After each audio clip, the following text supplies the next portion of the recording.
Senior anchor person Shahzeb Khanzada ने भी हमें ज्वाइन किया, उनसे भी बात करेंगे। शाहजेब, इंतहाई अहम ये इंकशाफात, ये एतराफ़ कमिश्नर रावलपिंडी का, फिर चीफ इलेक्शन कमिश्नर को वो जिम्मेदारी दे रहे हैं कि ये चीफ इलेक्शन कमिश्नर भी मुलविस हैं, इलेक्शन कमीशन ऑफ पाकिस्तान भी मुलविस है। इलेक्शन कमीशन ऑफ पाकिस्तान का क्या रद्द-ए-अमल एक्सपेक्ट करें आप, और इस प्रेस कॉन्फ्रेंस का इम्पैक्ट सिर्फ रावलपिंडी डिवीजन पर पड़ेगा इंतखाबात को लेके, या ओवरऑल पूरे पाकिस्तान पर? देखिए, पूरे पाकिस्तान में जो इलेक्शन हुए हैं उसका सवाल उठा है मुझे पहले से ही, और ये इंकिशाफ से ज्यादा एतराफ़ जुर्म है, और इतना बड़ा एतराफ़ जुर्म है कि वो बता रहे हैं कि ये मेरे मातहत हुआ है, मेरी आंखों के सामने हुआ है, और मेरी जो हिदायत हैं उसके तहत हुआ है, इसलिए मैं मुस्ताफी हो रहा हूँ, और वो ज़ाहिर जिम्मेदार ठहरा रहे हैं। अब आप बात कर रहे हैं कि इलेक्शन कमीशन का क्या एक्सपेक्ट कर रहे हैं हम, रद्द-ए-अमल होना चाहिए। इलेक्शन कमीशन से तो हम बहुत अरसे से एक्सपेक्ट कर रहे हैं कि वो रद्द-ए-अमल देते जिस दिन इलेक्शन हुआ, और रद्द-ए-अमल ये देते कि इलेक्शन की अनाउंसमेंट करते, वो उन्होंने नहीं की। इलेक्शन ट्रांसपेरेंट हो गए 9 से 8 बजे से 5 बजे तक, किसी जमात ने एतराज नहीं किया। उसके बाद से जो कुछ हुआ है उसके बाद से तो जो भी रद्द-ए-अमल एक्सपेक्ट किया गया इलेक्शन कमीशन ने वो रद्द-ए-अमल नहीं दिया है। ट्रांसपेरेंसी को, शफाफियत को यकीनी बनाने का रद्द-ए-अमल तो उनसे एक्सपेक्ट किया गया था, वो उन्होंने नहीं किया। अब तहरीक इंसाफ जो बात कर रही है कि जी फॉर्म 45 के तहत नताइज जो है उसके तहत हम जीते हैं, फॉर्म 47 के तहत उन्हें बदल दिया गया है, अब ये बहुत बड़ा इल्जाम है। अब मसला ये है कि वो इल्जाम के साथ सबूत भी पेश कर रहे हैं। नून लीग कह रही है कि ये सबूत जाली हैं। अगर जाली हैं तो आप अपने हकीकी सबूत रख देना, आप बताएं कि नहीं ये हकीकी सबूत हैं।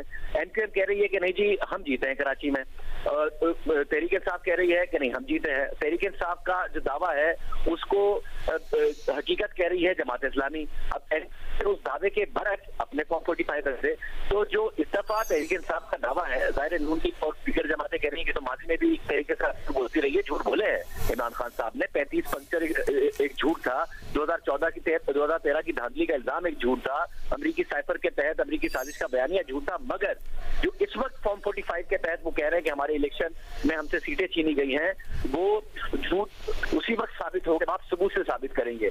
इस वक्त उनके इल्जाम में वजन है, उनके माजी के इल्जाम और माजी के झूठ की बुनियाद पर उनका जो हालिया इल्जाम है इसको आप झूठ करार नहीं दे सकते हैं जब तक आप उसे सबूत से झूठा नहीं साबित करेंगे।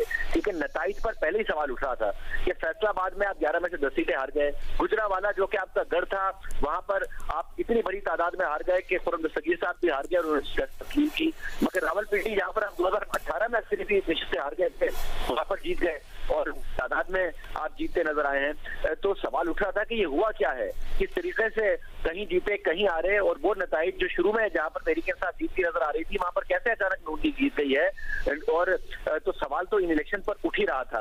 नून लीग कभी मीडिया पर चढ़ाई कर देती है, कभी जो इल्जाम लगाए या सवाल उठाए उन पर चढ़ाई कर देती है, इलेक्शन कमीशन पर नहीं चढ़ाई कर रही है जिसने वक्त पर अपना नतीजा नहीं सुनाया। इलेक्शन कमीशन इसकी कोई एक्सप्लेनेशन नहीं दे रहा है, और कोई ऐसी वैलिड एक्सप्लेनेशन जिसकी वजह से ये माना जा सके कि इलेक्शन में धांधली नहीं हुई है, इलेक्शन मुतनाज़े खुद इलेक्शन कमीशन ने किए। और आज जो कमिश्नर रावलपिंडी डिवीजन ने बात की है वो एतराफ़ जुर्म है, बहुत बड़ा एतराफ़ जुर्म है।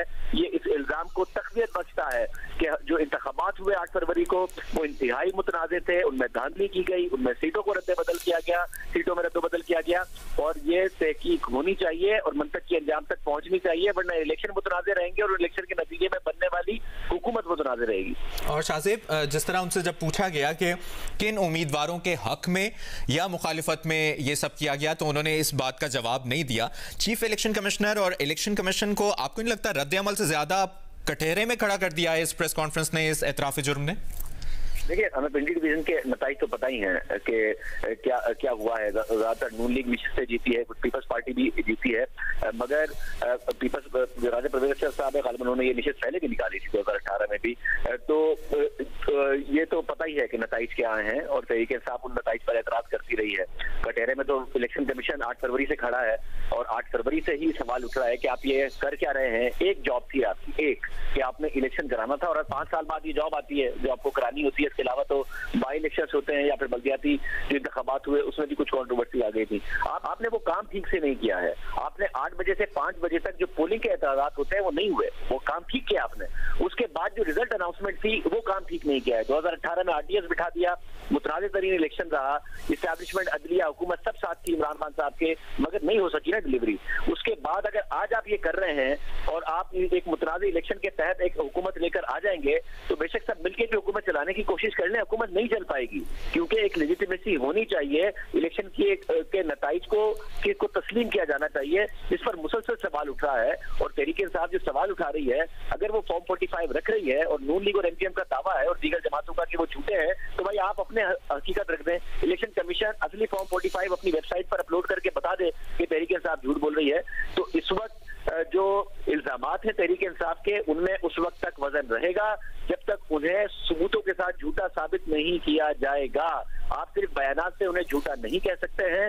और कमिश्नर रावलपिंडी का जो इस्तीफा है और जो एतराफ़ जुर्म है वो उनके इल्जामात को तक़वियत बख्शता है, आपके जवाब को तक़वियत नहीं बख्शता।